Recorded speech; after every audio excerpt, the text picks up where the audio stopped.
点热炒店熊高差，不呛不辣不上桌。春节已经过了，我们要如何让剩余的年终奖金，如果还有的话，跟红包钱滚钱？对，我们有这个2025的这个全球财富报告，台湾人呢人均金融资产净值高达167530欧元。哦，是欧元啊，欧元录影当下，也就是现在 right now， 折合台币是620万。意思是我们每一个人都应该要有620万，是吗？真的吗？所以我们很有钱呢。我们怎么不知道啊？是全球排名 number 5，仅次于美国、瑞士、新加坡跟丹麦。接下来就是我们了。账面上我们有这么还是厉害强吗？全球第5名，而且其实占比最大的是存款跟证券。还有啦，我觉得大家最关心的还是房地产啦，房产或租房，因为它最大宗嘛。哎，也是。那还有政府有新青青案房贷嘛，新青案房贷跟那个社会住宅，这讨论度也都很高。对，那所以我们也来讨论啊，对不对？你的、我的通常都是交给爸妈。真的假的？你真的好乖哦！我通常要么不然的话就是房地产，我觉得可能要自产呐。对，这个比较对我们来讲，就比较不是那么懂得投资人来，就觉得这样就摆着就好了。你也不用关心它的 up and down 这样子。没错，你也是保守型的，保守型，你也是保守型的。就是乖乖的缴房贷。缴房贷，对啊，迟早有一天，缴完了，以房养老之类的，对啊。好，所以你们到底是跟我们一样是乖乖存钱型的，还是勇敢投资型的？我们今天这一场请到了2代投资人，来一场世代财富战争。所以我们今天有投资者们跟专家们，我们现在来介绍投资者们。让我们欢迎何宇文，好，还有柠檬，柠檬，以及陈永康，永康哥好。还有徐模具，还有简立哲，欢迎。当然还有我们的房产专家徐嘉欣，欢迎，以及财经专家张慧珠，欢迎。今天就要来好好的讲传统理财跟不上新时代吗？来，我们来看看第一条就是这个啦，是不是跟我们一样保守啊？你们？保守，我觉得算保守吗？保守。前面第一排都感觉是相对保守，因为时代的关系。那真的时代不一样嘛，以前的房贷利率多高啊？对，我像2000年是8%，更早期是10几%。对，那时候一定买房子一定要还房贷。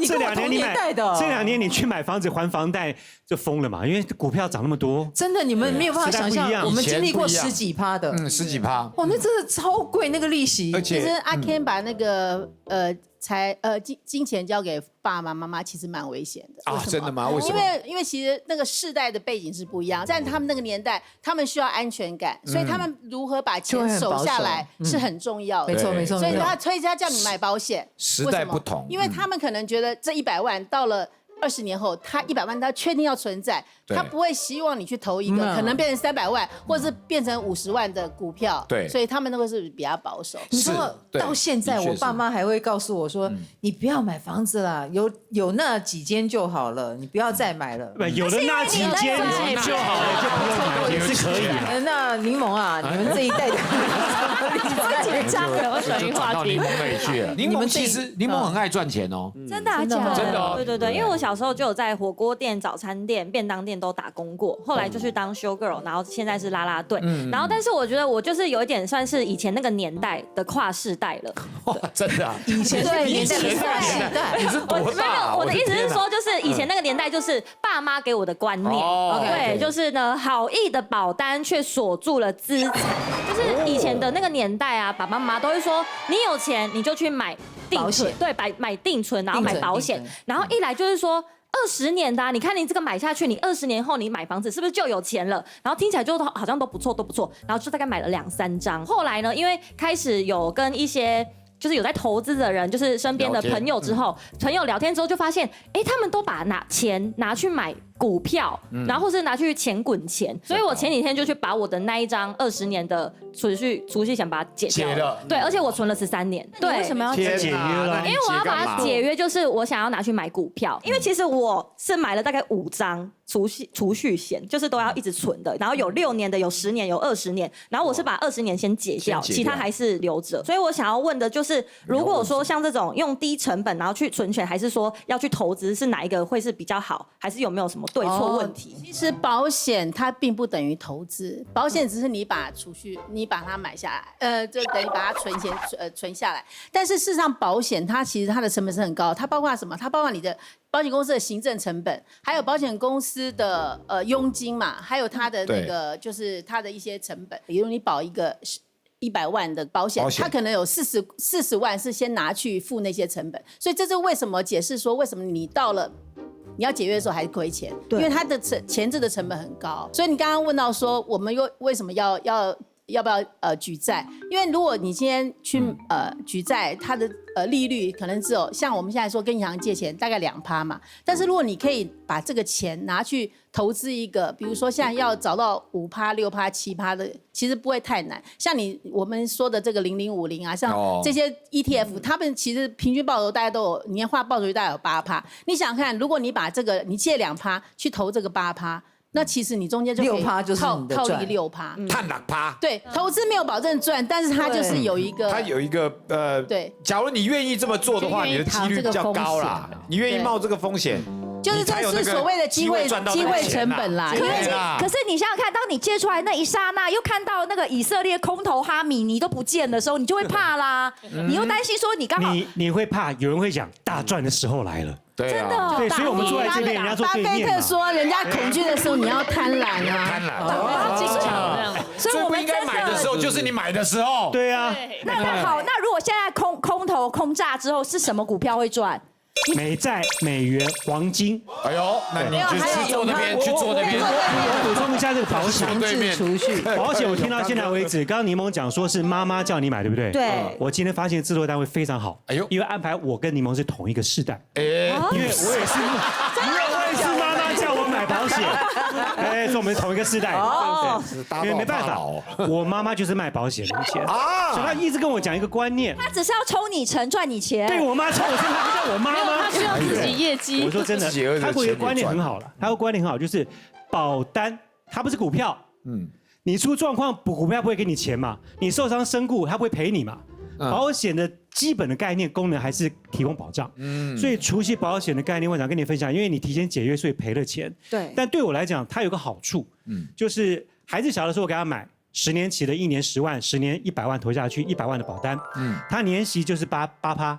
所以我到了期满的时候，我也只领回108万，很少，对不对？但它不会是亏钱的，它不会像股票高低有风险。是。但作为孩子的教育基金，10年期我觉得相当好，要出国去念书，刚刚好就派上用场。它不让你动。强制的。如果你真的如果要把它当做投资的话，那当然就是不是很好的工具嘛。尤其是你看我刚刚讲年息8%，现在通膨2%，尤其疫情之后通膨可能到3%，你一定是被吃掉。他的那个报酬率，对啊，但是至少他提供了保障，对他提供保障，对，而且它不会有涨跌问题。你有些真的跌到一个变成壁纸了，什么都没有。而且我妈很有远见，当年我小的时候，她就帮我买了一个医疗保险，当时年缴费才4000多块，医疗终身医疗保单，我也很有远见，回给妈妈。我大学就先帮我妈买了灵骨塔，那时候才2万多，现在20几万。但是如果买灵骨塔，我现在赚钱是可以卖的吗？转卖的吗？对啊，它这个是那时候2万，现在20多万呢，这个很赚。所以有些东西早买早好，不管是怎么样的东西，对不对？不过关于塔位那部分，我要补充一下，塔位这个东西它有分有权状跟没权状。对。那如果说有权状，像永康哥你买的那个应该是有权状，他土地持分，对，他有土地持分，那个比较贵，那个会增值。但是有一种塔位是没权状的，坊间有一些塔位哦，它即便告诉你它是大的上市公司在卖的，它也有可能它没权状，然后它说倒就倒，所以有可能就是你今天花了一个好像很便宜的价钱，你买了之后，然后结果呢，它就说倒就倒。我要是没后代，我要那个塔位干嘛？是不是？你可是有时候我们有想那个你的朋友啊，或是你那么红，你可能会有学生或是你的客户想来看你啊。哦，如果你们那么喜欢我的话，帮我盖个庙吧。还有庙啊！而且唐老师，你庙你可以成立财团法人，你就可以永续经营，还可以做奖学金。哦，就是我的财产以后对你就可以做一个奖学金，比如唐老师的奖助学金，就奖助给小朋友们。OK， 这样子以后就有人可以拜你了。如果说你有需要的话，哎，每一年还办绕境，有没有？弄丢啊你啊！我们就来弄丢他，哎，弄丢他，你为啥弄过去？这样子就有保佑啊！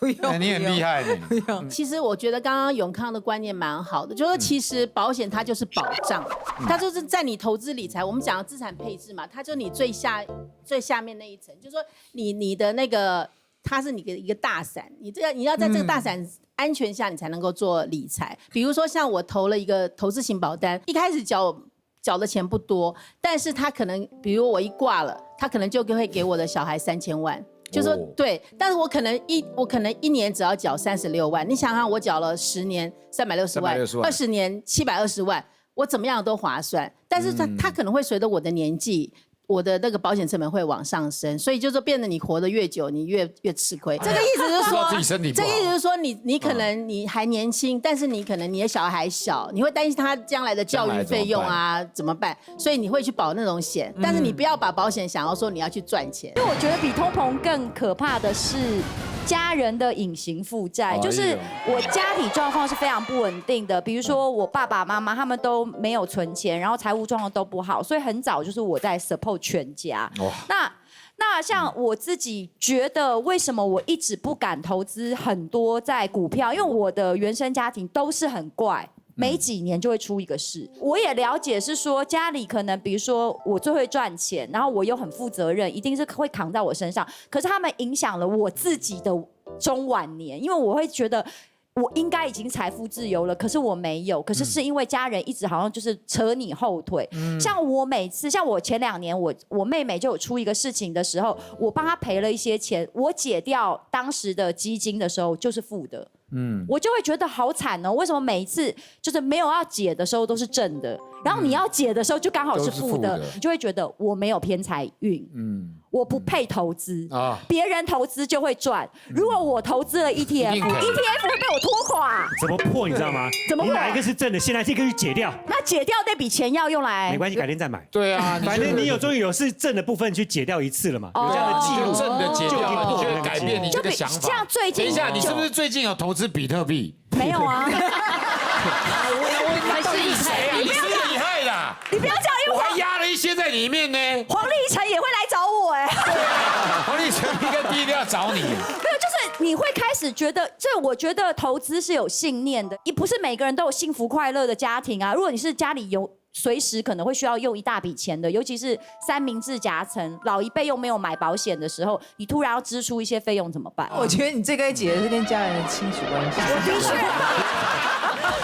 但我们还是要知道有 emergency 的时候我们要怎么办，因为人生真的有可能嘛。对，有世界上有这种保险。就是如果说像何小姐这种情况，就是说她要成为家庭支柱的话，那她的理财就是不能重在增值，她要重在防御，就是你要随时预防家里有这种黑天鹅的事件发生，所以你就不能把钱放在那种波动性比较高的股票啊、基金啊，或是你解约就要罚违约金的这个保险。是你可能第一层你一定要有一个紧急预备金，是随时应付你家里发生的状况。那大概就是你一般大概薪水的6到12个月，这是第一个。因为然后你可以把它放在定存嘛，定存大概1.5到2%，那这个你随时都可以解，你今天去解它就，而且还不太会扣钱这样子。对。然后第二层就是你要转嫁你的风险，就是说你可能要帮你的家人保险，就是你帮你的，因为可能家人会生病啊，或者说意外，你说刚刚有火灾发生，你就是要去保一些险，当意外险啊，或是医疗险。等到这些事情发生的时候，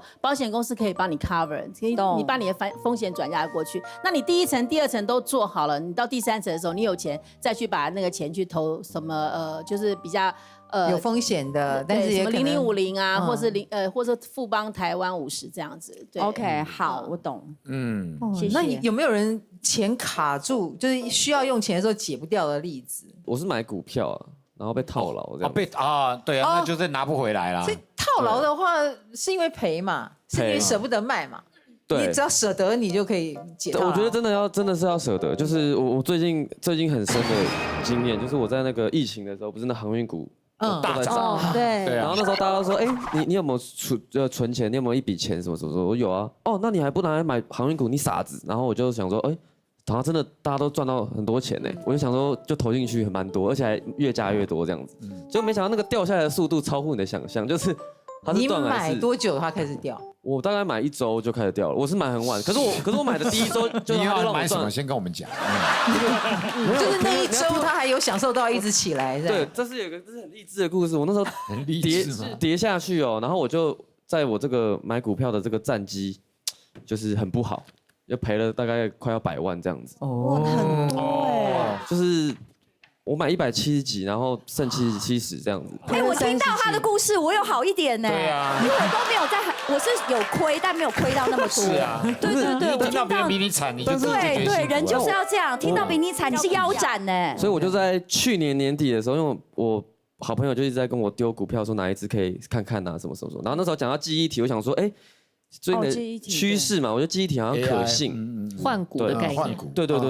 然后现在有涨吗？现在涨200多%，才2个月涨200多%。哇塞，记忆体翻身了耶！翻身了，赚回来了。对，以前都不敢跟别人提股票，现在敢跟别人提。现在敢上节目了。对，敢上节目了。怎么样？你们有问题？我也想问股票，因为那个我最近就是有在想要，大家都一直在讨论台积电，然后我也是从很久以前我从500多就有买，可是因为就是买小零股很零的那种，然后800多又买。然后到1000，大家都说现在太高点了，要等它降。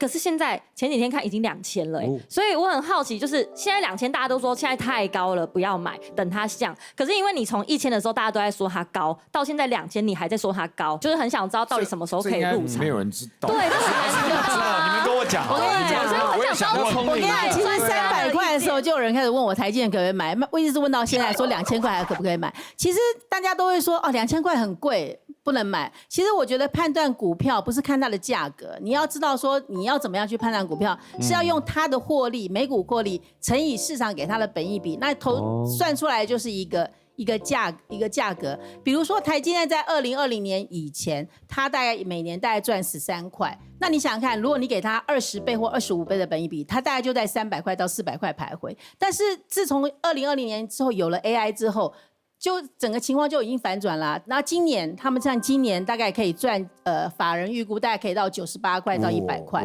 那你想要我们用整数来算好，如果是100块，那你看市场如果给它20倍本益比，那它是不是应该就2000？如果给它25倍本益比，是不是应该就是2500？但是事实上股票还是要看未来的成长性。那刚刚讲到说法人估它今年快100块嘛，明年可以到130块，那后年可以到170块。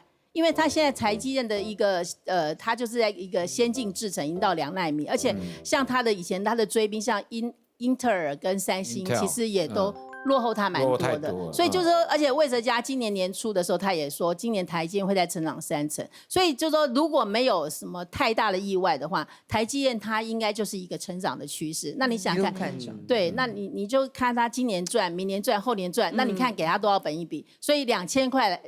如果按照这种观念来讲，其实2000块还不算高，但是因为股市会有波动嘛，比如说美国去攻打这个伊朗，可能马上就会有一个市场上会有一个修正这样子。永远不迟。一边讲，我们看到这些人有些脸上浮现一些笑容，就知道他们有买台积电了，开心了，是不是？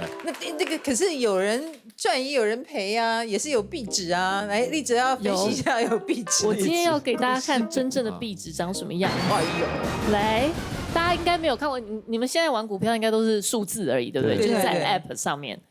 太有年代感了吧！币值，步入年纪了吧？币值，那个是实体的实体啊，实体股票，以前没有什么 App 哦，以前就是这样子一叠一叠的。难怪人家说可以当壁纸贴，真的可以贴，这就是壁纸类的，太珍贵了。所以以前会有这个实体拿在手上，去银行拿的吗？还是没有，他们就发股证券吗？证券行，然后当时证券行，大家都很想看。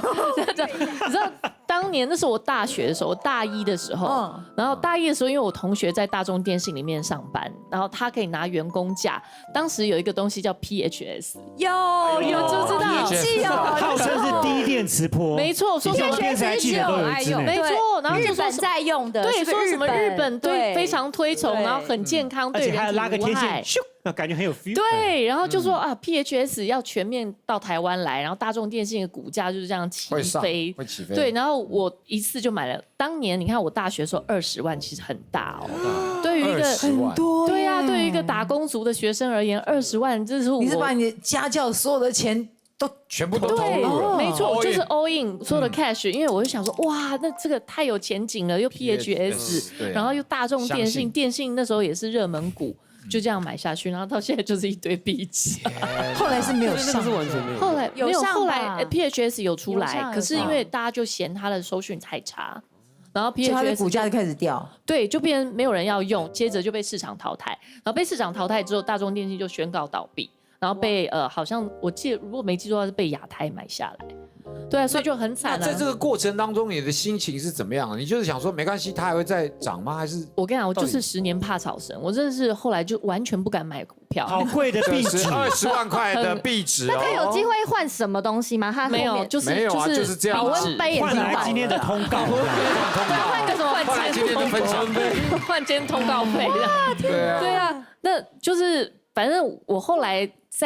再度碰股票，是因为我自己在主持财经节目，我发现其实股票是真的你要懂，不是说别人报名牌那种的。对，因为报名牌你一定就是一下子听这边，一下子听这边，然后你得到的消息永远都是市场最落后的。对，所以你真的要自己懂，就像老师一样，你如果去算那本益比啊什么，你就知道什么可以买，那什么是风向，现在的就是最夯的，比如说像记忆体啊、新 AI 等等的，这些都是现在可以买的。然后你要去看每一家公司，在你真的有去研究之后，我去买就有赚回来了。对，我就有在台积电那时候那个4月7号，就是川普关税政策一出来，哇，那时候啪就是掉到。最低有到7字头了，对，我是在8字头的时候有买啊，真的，对，你真的很会，你是不是真的很有钱？真的有，他因为之前跟老师也聊过嘛，他买台积电的时候，那个时候是最。蛮低的，蛮低的时候，你的庙可以买低自建，不用基金会都盖得起来，应该会在信义区哦。哇，那个庙。好，接下来我们就要讲买房了。买房是奢求还是变相套牢？我来先分享人好，收集还款单，换一身底气。大家都觉得房子贵。各位年轻朋友可能不知道有个运动，1989年那个台北办了一个乌克瓜牛运动嘛。5万人夜宿在忠孝东路。有。从那以后，对，其实媒体就是用天价来形容房价。从那时候开始写到现在，台湾从来没有人说哦，房子有够便宜的啦，多买1-2间，从来没有这种过。从来没有。所以你说我们这种年纪跟他们这个年纪，房价都是贵的。但就是看你要不要下场去买。我自己买房的时候是27岁，我当时起心动念就是自己想要有家的感觉。之外。我还听说一件事，我听说，因为那时候没有固定女朋友嘛，阿 Ken 考虑一下哦，他就说，教一下，我就听说，只要你买房了之后呢，女主人就会出现。哦，阿 Ken 已经很多房子啦，他女主人都把爸妈挡在门外啦，房门外嘛。你要认定哪一间是你的，那间女主人就会出现。哦，什么意思？你自己要住登记，然后自己住在里面。我真的是跟着进来。我真的是买房隔年结婚的，因为房贷太贵。找人一起玩啊！对啊，我那时候真的这样子啊！我那时候月薪才5万多块钱，房贷3万8。哎呦，很敢买耶，很敢哎！第一件是因为2000年的时候嘛，房贷就是8%多，所以我扣掉房贷，扣掉5000块赡养金，我每个月只剩1万块不到。天哪！所以那时候刚刚开始跟我老婆交往的时候，就透过把对方当成看板人物、问卷调查的方式了解彼此的三观。其中有一题我就问说：你知道我现在刚买房，房贷很重，如果我们真的要交往，以后你愿意婚后一起付房贷吗？哎呦，他就勾愿意。愿意。我还有个子题，那你愿意付多少趴？他说夫妻当然一起打听呢，一人一半。我说哇塞，你们的婚姻好像谈生意哦，也真的了不起耶！就隔年很快就结婚了，找到合伙人。然后我们真的算过，因为本来400多万要去还20年的利息，我们在4年之内就把房贷全部还完。是我们总共省了120万利息。那个趴数太高了，我就想说，我这3、4年有没有办法去找一个投资标的，用我们手边这些小本金去赚到120万？我觉得我赚不到啊，那我就去还房贷，我就省了120啊。我那时候概念是这样子，人家5万10万去还本金，我手边是口袋里有3000、5000，我照样去还。那你怎么还？是这样子。可是你要3000到临柜就要说我要还房贷本金，他一样可以临柜这样。可以。我以为你要找，因为你找你的那个帮你办房贷的理财，他搞不好会笑你。他笑就笑，我觉得那时候去银行那也很麻烦呐。你如果要还3000块，你不麻烦，麻烦是别人。所以你说你不尴尬，尴尬是别人。可以这样，我不知道。而且我那时候有一段时间的癖好是什么呢？3000、5000一样会给你个还款单，要收集那还款单。我打洞，哎呦，我打洞，然后放在铁圈圈里面啊。夏天拿出来扇扇子，我觉得好有成就感哦，很有成就感。这是他自己一种，我觉得这蛮不错的，我觉得给我自己的激励，你知道吗？对，所以我就连不买车，骑着摩托车来吗？还是我要带这张我最后一张结清的。成就感哦！民国95年11月14号，我第一间房子还清的时候，还款单一拿到我手上，我立刻跑去旁边。这跟壁纸的感觉差好多。我要互背一下，里面互背。可是我好多张哎。我那天拿出来去互背完之后，我永远记得那天是大太阳，你很感动哎。大太阳，结果觉得为什么眼前有彩虹？原来是我的泪珠折射出来的。天哪！太感动了。其实永康哥这个不是特例，因为早年呐7、8%的时候是很多人这样还，就是家里头，比如说爸爸妈妈有收到那个年终奖金啊，或者是说早年那个在家里头做那个家庭手工什么折，对，就赶快还，因为就少了那个利息。对，所以那个时候啊，中央银行他们有做过一个统计哦，台湾人几年20年的房贷啊，平均几年还完，你知道？8年就还完。哇！但是因为现在，因为我是娶了太太了，所以对，你是娶了好老婆，更折半了。对，那现在的话，就是因为现在利率就1%、2%嘛，台湾人现在还房贷的时间是22年，所以大家现在能不还就不还，对，甚至还把它贷出来，对，再借出来再尽量抵押，对不对？是。可是我好奇，不是说好像说，是不是你比如说你贷款20年，你1年最多只能还多少钱？是不是这样？你不能一次还完吧？这要看银行的规定，有一些银行它不会让你3年还完。对，你如果要3年还完，它要罚钱。对，那当然你要讲一些理由，就是说有一些银行他会希望你，比如说你3年还完或5年还完，你要跟他讲个正当理由，不然他会怀疑你这钱有问题。比如说你跟他说我中了乐透彩投资，洗钱，他会说你这钱是不是诈骗或是贩毒？但你要告诉他一个理由，是我正经的理由。我顺便提供一个冷知识，就是你还完，如果你没有要卖的话，你也不要去涂销它。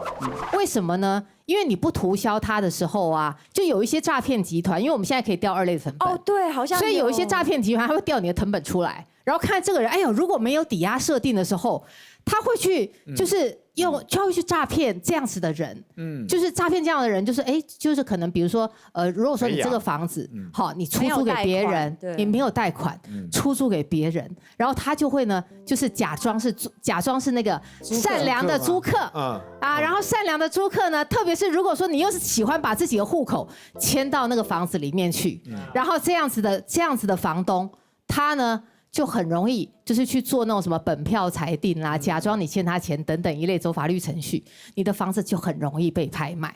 所以如果可以的话，就是你即便钱还完了，你房子没要卖，就先不要涂销。那另外还有一种，因为我刚入行的时候，我的师傅就跟我说，不要涂销，还有一层保障，就是你的老婆或你的老公要去偷卖的时候，没办法，因为银行要先通知本人所以你就可以多了一层保障。学到了。那想知道柠檬，那你这一代年轻人怎么看买房这个事情？我觉得永康哥刚很厉害，就是可以很快就还完那个房贷，但是我却是同意，我觉得我是不一样，我觉得房贷越久还越好，因为我觉得才能赚到钱。因为主要因为我去年买房子，然后就是我贷款就是那个缴22年的，没有，我40年。你40年，40。可是这个是因为当初那个业务我说你想要30年还还是40年，我可是是不是因为你年轻？我怎么买房子没有听过40年？他是觉得我不会有40年。不是啦，不是，你会活很久的，是真的，是真的没有40年了。然后我妈就问我说，那你这样每个月要缴多少钱？然后我就跟她讲说，可能每个月大概快4万这样。她就说，那你需不需要我钱这边先让你去缴？我就说为什么要？我就是每个月缴多少就是多少，因为我妈就是跟那个永康哥一样，有多少钱就先去把它还，对，就把它缴完。我就说不是啊，那我有钱我就应该去做其他的投资啊，让钱滚钱，而不是先把它缴完。因为你的利息是1-2%，差不多2%左右。对，就跟8%的时候不一样。对，现在我觉得环境不一样，背景不一样，而且现在的通膨那么厉害，是你现在借1000万，40年后这1000万其实价值只有300万。所以我觉得你越慢还，说不定你越赚。对，我觉得环境差蛮多的。对，好，柠檬有问题啊？有，我想要问一个问题，就是因为大家想要买房子的话，就是希望未来有一天它能是赚钱的，所以我一直都是很就是坚信一句话，就是今天的高点是明天的低点这句话。然后，但是呢，我现在最近有看到一个影片，他就说你未来你的房子有可能它是不会再涨的，因为少子化的关系。对，你房子没有人来接手，对你，然后房子很高，但是大家买不起，那房子没有卖不掉的情况下，它就会降。就没有小孩可以买了，对，也没有小孩，下一代人口变少。我觉得应该看 location 吧，永远有一些地段是黄金地段。我准备了2个资料哈。第一个的话是说，我先跟各位报告一下，这也不是我做的，这国发会做的。国发会自己做了一个统计啊，就是我们虽然是人口会减少，但是我们的户数会增加。那你可能会好奇说，户数为什么会增加呢？就是因为大家现在也没人想跟公婆住了，谁要跟你3代同堂？所以我们可以看到，根据国发会的推估，它推估到户数会到什么时候才会下降呢？2041，请问一下，我们今年是2026，所以我们还有10几年可以混呢。所以柠檬，你现在几岁？30，是你还有15年可以混。对，所以在这段时间都还是增加的。那你另外一个问题是说呢？可能哪一些地方人口会增加？那这个地方我跟各位报告一下，国发会自己也做了一些统计哦。但是它有一些地方我自己觉得诡异啦哈。比如说呢，他说乌来人口会增加，我是不信的。但他说林口会增加，我觉得 OK。他说哪里会增加？林口会增加，淡水会增加，我觉得 OK， 因为它便宜。然后现在捷运很方便，我觉得人口会增加是 OK 的。然后他说芦竹会增加，我觉得我也相信。他说竹北会增加，所以你就可以看到，就是说未来如果你要买的话，你可能就是要不就是往人多的地方，人会涌入的地方，要不你就往一个地方钱多的地方，比如说台北市。我那天看到一个数字，我吓坏了。你知道现在全台湾啊，大概有900万，就将近1000万或者940万户左右。联征中心的统计里面，只有220万户在缴房贷。哎呦，所以多数的人是，比如说像永康哥，没有在缴房贷，所以可能有一些人，他们也许是再借出来，但是这些人就其实没有压力。所以各位，如果你要买房子，要不就往人多的地方，要不就往钱多的地方。像日本现在其实像东京它的房价。其实很多人说，日本现在就是少子化的一个状况，但是东京的房价它其实都心区还是往上走，那你就是用日本的那个逻辑在选择台湾的房地产，就是蛋黄区了。怎么样？有够蛋黄的吧？金站。就是台北车站，这个是 BOT 地上权，对，因为其实我就是这个逻辑，可是我口袋又不够深，因为蛋黄区就是贵嘛 ，OK， 所以我当时选择是 BOT 啊，很多人不知道什么是地上权，对，但其实台湾的地上权算相对短哦，台湾在50年，在国外可能通常99年，99年你一定不用担心嘛，可是50年我就发现这个房子当年入手的时候不贵。然后现在跟当年入手价钱差不多，差不多，对，也没涨吗？对，没什么涨，因为你会一直贬值嘛，就是你的年限越近了，对啊，这个50年一直在缩短，对，它就会一直跌。那个比如说如果你要买卖的话会一直跌，可是如果稳定收租的话，蛋黄区很好租哦，其实坪数非常小，不到10坪，可是租金可以上2万，所以其实是好的哦。所以你这个投资是对的。我先跟大家科普一下那个地上权的概念哦，就是说其实立泽买这个案子啊，它就是说土地是政府的，然后建商去盖，那你去租的，你去买的那个案子哦，你其实是没有土地的产权的。是。那我们如果说是买那样子的案子的话，它会有一些问题，就是说第一个，因为你没有土地的产权，所以你要买的时候，你的那个周转性会有问题。就你如果下一手你要移转的时候，你的不是每一间银行都愿意借钱，那所以它会随着这个物件的这个年限它会越来越便宜，就是说应该说价值会越来越低，这一个。然后第二个的话说，像这样子的案子它如果说是这个它要付地租，像我们市场上面有一种它要付地租的那它要付地租的时候，它的地租其实是很高的。我举个例子像那个台北市某一个案子，它那个案子的它的地上权是70年，最大的坪数大概是40几坪。同样的，它的1年的地租在调涨之前是10万，那你就觉得10万听起来好像没有什么太多的感觉。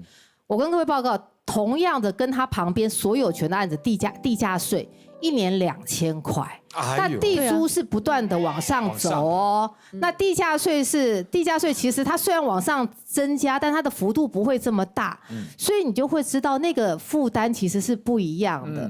那地上权的这一类产品，我不建议，如果你人生第一间，我是提醒不要去人生第一间不要买地上权，不要买地上权，因为你有可能你就除非是说我们都会说地上权，如果你要把它当做你人生唯一间就是你没有小孩，没有父母。